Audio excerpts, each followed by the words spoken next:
আসসালামু আলাইকুম। তো আমার জীবনের সাথে মিল রেখে কোরআনের ৪ টি শব্দেরও অনেক মিল আছে। একটি শব্দ আছে যেটি হচ্ছে, "অতীত নিয়ে কখনো হতাশ হবেন না এবং ভবিষ্যৎ নিয়ে কখনো দুশ্চিন্তা করবেন না। তা ন্যস্ত করে দিতে হবে আল্লাহর কাছে এবং জীবনে চলার পথে বিভিন্ন সময় অনাকাঙ্ক্ষিত বিষয় সম্মুখীন হতে হবে। এই বিষয়ে কখনো রাগ করতে হবে না। আল্লাহর উপর যথেষ্ট ভরসা রাখতে হবে। আল্লাহ অবশ্যই উত্তম পরিকল্পনাকারী। আল্লাহ তার বান্দার জন্য অবশ্যই ভালো কিছুই রেখেছে। কষ্টের পরে অবশ্যই সুখ রয়েছে।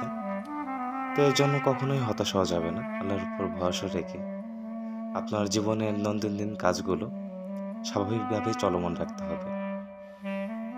এবং লাস্ট অর্থাৎ সর্বশেষ যে শব্দটি হচ্ছে, আল্লাহর কোনো ফয়সালার প্রতি অসন্তুষ্ট হবেন না।